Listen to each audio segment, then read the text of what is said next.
My YouTube channel supersonic classes. तो guys आज हम लोग चैप्टर पढ़ेंगे कोऑर्डिनेट ज्योमेट्री। क्या पढ़ेंगे? Coordinate geometry. तो कोऑर्डिनेट ज्योमेट्री में हमारा जो कोऑर्डिनेट होता है वह क्या होता है?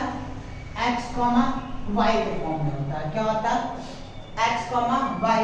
x का मतलब होता है हमारा x एक्सिस। क्या होता है? x एक्सिस होता है और y का मतलब होता है y एक्सिस। ठीक है, यानी हमें दो एक्सिस पढ़ना है, एक x एक्सिस और एक y एक्सिस। तो देखिएगा यहाँ पे x एक्सिस क्या होता है और y एक्सिस क्या होता है। ठीक है, तो जो हमारा हॉरिजॉन्टल लाइन जो ये लाइन होता है इसे बोलते हैं x एक्सिस। क्या बोलते हैं? x एक्सिस बोलते हैं। और जो वर्टिकल लाइन होता है उसे बोलते हैं y एक्सिस। क्या बोलते हैं? y axis. तो मैंने आपको बताया हमारा जो चैप्टर है वो है कोऑर्डिनेट ज्योमेट्री। तो हमें सबसे पहले कोऑर्डिनेट जानना होगा। तो जो हमारा कोऑर्डिनेट होता है वह क्या होता है? x, y होता है। क्या होता है? x, y। यानी हमेशा हमारा जो कोऑर्डिनेट होता है वो किसमें होता है? x, y में। यानी कोई भी पॉइंट होगा, जैसे यहाँ पे होगा x, y। समझ में आ रहा है? यानी यही हमारा क्या होता है? कोऑर्डिनेट होता है। ठीक है, तो कोऑर्डिनेट आपको पता चल गया, यानी x एक्सिस क्या होता है और y एक्सिस क्या होता है। यानी मैंने बताया जो x एक्सिस होता है वो उसे बोलते हैं हॉरिजॉन्टल लाइन। क्या बोलते हैं? हॉरिजॉन्टल लाइन बोलते हैं। क्या बोलते हैं? Horizontal line. और जो हमारा y एक्सिस होता है उसे बोलते हैं वर्टिकल लाइन। क्या बोलते हैं? वर्टिकल लाइन बोलते हैं। क्या बोलते हैं? Vertical line. तो इसमें हमें सबसे पहला पॉइंट पढ़ना है कोऑर्डिनेट ज्योमेट्री में क्लास 10th। इसमें हमें पढ़ना है डिस्टेंस फार्मूला। क्या पढ़ना है? Distance formula. ठीक है, डिस्टेंस फार्मूला पढ़ना है। जो हमारा जैसे सपोज करिए कि कोई एक डिस्टेंस है, इसको रब कर रहा हूं। जैसे हमारा कोई डिस्टेंस है, एक पॉइंट दिख रहा है, यानी ए भी एक डिस्टेंस है, मुझे ए भी डिस्टेंस निकालना हो तो यहाँ पे इसको कैसे फाइंड आउट करेंगे? तो यही आज का टॉपिक है, डिस्टेंस फार्मूला। जो हमारा होता है distance formula A B is equal to under root x2 minus x1 का whole square plus y2 minus क्या y2 माइनस y1 का होल स्क्वायर। ये हमें आज प्रूव करना है। इसी को बोलते हैं डिस्टेंस फार्मूला। क्या बोलते हैं? डिस्टेंस फार्मूला बोलते हैं। तो सपोज करिए यही हमारा कोऑर्डिनेट है, जो x एक्सिस को बोलते हैं हॉरिजॉन्टल लाइन और y एक्सिस को बोलते हैं वर्टिकल लाइन। तो यहाँ पे देखिए मैंने आपको दो पॉइंट लिया, एक a और b। एक a और b, ए बी क्या है? एक लाइन सेगमेंट है जो हम लोग ए बी फाइंड करेंगे कोऑर्डिनेट ज्योमेट्री के थ्रू। ठीक है, तो अभी फिलहाल के लिए जो हमारा a है वह क्या ले लेता हूँ? x1 y1। क्या जो हमारा a पॉइंट है वह क्या होगा? x1 और y1 होगा। जो हमारा b पॉइंट होगा वो होगा x2 y2। मैंने आपको बताया जो कोऑर्डिनेट होता है हमारा x, y में होता है, तो मैंने a पॉइंट को ले लिया x1 और y1 और b पॉइंट जो हमारा होगा x2 और y2। ठीक है, अभी जो हमारा ये पॉइंट है समझिएगा, इसमें जो मैं डायग्राम बना रहा हूँ डॉट स्ट्रक्चर करके। ठीक है, यहाँ पे दिख रहा होगा आपको x एक्सिस पे है। ठीक है, ठीक, यहाँ से मतलब कि ये x1 और y1 का मतलब हो गया कि यहाँ से यहाँ तक की जो दूरी है, यहाँ से यहाँ तक की जो दूरी है वह क्या है? x1 है। क्या है? x1 है। और जो यहाँ से यहाँ तक की आपकी दूरी दिख रही है उसे बोलते हैं y1। क्या बोलते हैं? y1 बोलते हैं। ठीक है, फिलहाल देखिएगा यहाँ पे जो हमारा जो b पॉइंट है x2 और y2, यहाँ से यहाँ तक की दूरी क्या है? x2। क्या है? x2। और यहाँ से यहाँ तक की दूरी जो है, यहाँ से पूरी इस पॉइंट से लेकर इस पॉइंट तक की दूरी वह है हमारा y2। समझ में आ रहा है? ठीक है, यानी यहाँ से यहाँ तक की जो दूरी हमारा x2 है और यहाँ से यहाँ तक की दूरी हमारा क्या है?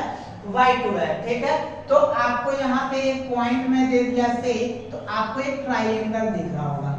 ठीक है, क्या? ए बी सी, यानी राइट एंगल 90 डिग्री पे ठीक है। तो आपको कोऑर्डिनेट ए जो है कोऑर्डिनेट ए जो है x1 y1 है और कोऑर्डिनेट बी जो है वो क्या है x2 और y2 है। क्या है x2 और y2। तो आपको एक राइट एंगल ट्राइंगल दिख रहा होगा। तो आ जाइए यहाँ पे सबसे पहली बात हमें यहाँ पे हाइपोटेनस थ्योरम का यूज करेंगे। ठीक है। तो सबसे पहले मुझे AC निकालना पड़ेगा और एक BC निकालना पड़ेगा। क्या निकालना पड़ेगा? AC निकालना पड़ेगा और BC निकालना पड़ेगा। तो सबसे पहले यहाँ पे फाइंड आउट कर लेते हैं AC क्या होता है और BC क्या होगा। तो यहाँ पे AC निकाल लेते हैं। AC यहाँ पे ध्यान से देखिएगा, जो यहाँ से यहाँ तक की दूरी है वह क्या है x2 है और यहाँ से यहाँ तक की दूरी क्या है x1 है। ठीक है। तो अगर मैं x2 में से x1 घटा दूं तो क्या मुझे यहाँ से यहाँ तक की दूरी पता चल जाएगा। और जो यहाँ से यहाँ तक की दूरी है वही हमारी क्या है AC। क्या है AC। तो यहाँ पे मैं क्या लिख रहा हूँ AC is equal to x2 minus x1। क्या लिख रहा हूँ x2 माइनस x1। इसी तरह मुझे BC भी चाहिए। क्या चाहिए? BC चाहिए। तो BC क्या हो जाएगा हमारा BC यहाँ से यहाँ तक की दूरी क्या है y1। तो यहाँ से यहाँ तक की भी दूरी क्या होगी y1 ही होगी और यहाँ से यहाँ तक की जो डिस्टेंस यानी कि दूरी जो है वो क्या है y2 है। तो मैं BC कैसे निकालूंगा y2 माइनस y1। हमारा BC निकल गया y2 माइनस y1। तो इन ट्राइंगल देखिएगा, ध्यान से देखिएगा, इन ट्राइंगल ACB बोलिए या ABC बोलिए। ठीक है। मैं लिख रहा हूं ACB। ठीक। एट राइट एंगल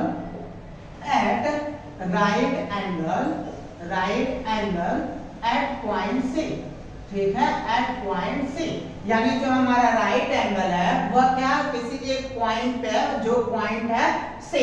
ठीक है। तो राइट एंगल ट्राइंगल हम लोग इसमें अगर देखा जाए यहाँ पे देखिएगा, अगर कोई एक राइट एंगल ट्राइंगल है, क्या है अगर कोई एक राइट एंगल ट्राइंगल है, अगर ये एक राइट एंगल 90 डिग्री है तो उसके सामने वाला जो साइड होता है, क्या जो उसके सामने वाला साइड होता है उसे बोलते हैं हाइपोटेनस। क्या बोलते हैं? हाइपोटेनस। क्या बोलते हैं? हाइपोटेनस। ठीक। जो हमारा इस पे एंगल जो थीटा बनाता है इसे बोलते हैं बेस। क्या बोलते हैं? बेस बोलते हैं। जो उस पे परपेंडिकुलर लाइन है तो इसे हम लोग क्या बोलते हैं? परपेंडिकुलर। क्या बोलते हैं? परपेंडिकुलर बोलते हैं। ठीक है। समझ में आ रहा होगा आपको, यानी कि परपेंडिकुलर पे और बेस हमारा बी और ये क्या हो गया हाइपोटेनस एच। तो यहाँ पे मैं इस ट्राइंगल में क्या यूज करने वाला हूँ? Using Pythagoras theorem. क्या? Pythagoras theorem. क्या यूज करने वाला हूँ? Pythagoras theorem. तो पाइथागोरस थ्योरम का मतलब होता है, आपको बता दे रहा हूँ क्या होता है, हाइपोटेनस का square is equal to perpendicular square plus base square. क्या होता है? हाइपोटेनस का square plus perpendicular square plus base square. यानी यहाँ पे देखिएगा, अगर देखा जाए तो मैंने बताया कि 90 डिग्री के सामने वाला जो साइड होगा वही हमारा क्या होगा हाइपोटेनस। तो बोला जाए तो हाइपोटेनस हमारा क्या है AB। क्या है? जो हमें डिस्टेंस निकाला यानी कि AB का स्क्वायर। क्या है? AB का स्क्वायर। जो हमारा परपेंडिकुलर हो गया है बेस का स्क्वायर प्लस हमारा जो बेस है वह क्या है AC का स्क्वायर। अगर इधर स्क्वायर है तो इधर जाकर क्या हो जाएगा अंडर रूट। क्या हो जाएगा? ये जो अंडर रूट होता है वो प्लस माइनस में जाता है। क्या जाता है? प्लस माइनस में खुलता है। बट अगर देखा जाए हमारा एक AB डिस्टेंस है तो AB जो हमारा डिस्टेंस है, AB मतलब distance can never be negative. क्या होता है?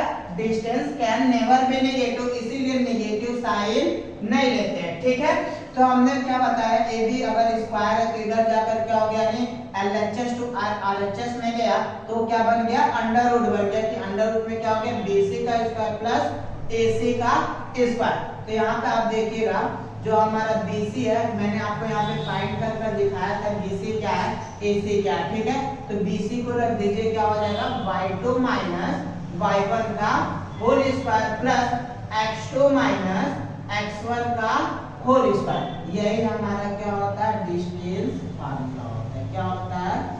डिस्टेंस फार्मूला समझ में आया आप लोगों को? डिस्टेंस फार्मूला कैसे प्रूव होता है, तो हम लोग यही लिखते हैं x2 - x1, यानी इसको अगर सिस्टमैटिक ढंग से लिखा जाए, यानी कि जो हमारा AB है वह क्या बन जाएगा, अंडर रूट, यानी पहले x को लिख लेते हैं, यानी x2 - x1 का whole square plus y2 - y1 का होल स्क्वायर। इसलिए यही हमारा क्या होता है, डिस्टेंस फार्मूला होता है। समझ में आया? तो अगर आपको वीडियो पसंद आया हो, समझ में आया हो, तो प्लीज लाइक और शेयर